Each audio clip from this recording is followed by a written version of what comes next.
Good morning.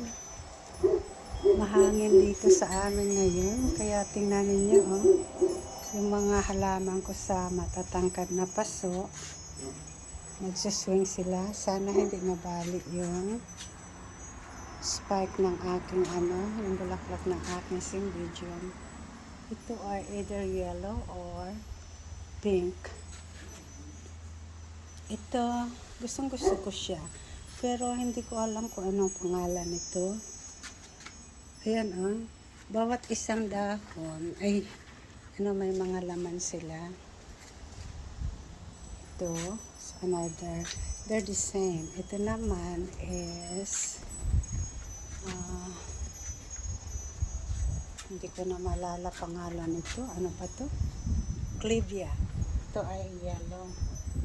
Kaya dito sa kabila makita ninyo na may mga hanging plants ako. Ayan. Pero at saka ito ang harapan ng bahay ko, neighbor ko. Ito ay the same, mga cymbidium orchids ito. Teka, akala ko mamulaklak. Ito sila, mga gaganda ng nila, hugis. Ayan, at saka ayan mayroon akong pink na geranium. Ito tapos na sila na mulaklak, kaya ayan meron na silang mga bunga. Another cymbidium, kaya dapat lipat ko na ito sa malaking paso. At saka ito, magbulaklak sila last year, pero ngayon nagpahinga. Ito ay another cymbidium, another clivia. Ito yung regular na clivia na una kong mga clivia na mulaklak, pero ilan na sila, isa. Saka merong isa din sa likod. Ayan sila lahat. Kung titingnan ninyo, maganda sila kasi mataba. Saka ito, yung mga agabi ko, silom. This is my front garden. Kaya kung nasundan ninyo ako, yung bahay ko ay parang puro na lang halaman ang laman. Kasi ako ay mahilig sa halaman. Ito ang mga roses ko. Pag winter, namumulaklak na rin. These are pitimini. Mga maliliit na rose ito, kaya gusto ko sila. Ito geranium.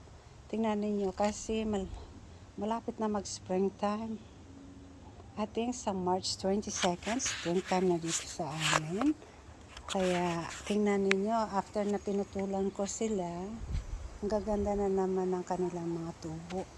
Ang nature kasi ng mga roses dito sa Amerika, pag mga October, pinuputulan ko na sila para ready sila, or pwede kang magputol ng December or November. Kasi ang mga roses na ito is already 20 years old dito sa harapan ng bahay ko. Ayan. Hindi yan sila mga bagong tanim. Mga na ito, 20 years old na mga rose. Ayan. Ito. Yung kahoy dito noon, ayan, pinaputol ko kasi palaging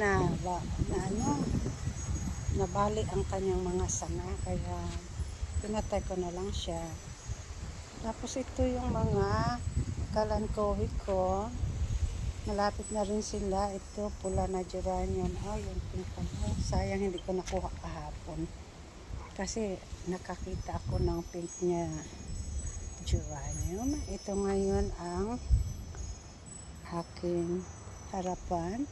At meron akong isang kahoy. Ayan peppermint tree. So, hindi yan makain kahoy lang yan. So, mga neighbor ko sa kanluwang ng karsada. And then, makikita ninyo na naka-landscape itong aking front yard para sa mga garden. Ayan. Mahilig ako ng halaman. Ayan.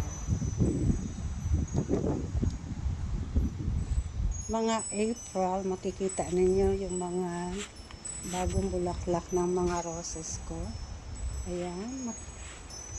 Ito, malaki na rin siya at saka variegated. Actually, matangkad na yan. Umabot sa ibabaw. Kaya lang, pinutulan ko. Ayan, may mga putol. Kasi, natutumba sa hangin eh. Monstera deliciosa at ito ang pintuan. Okay guys, thank you. Please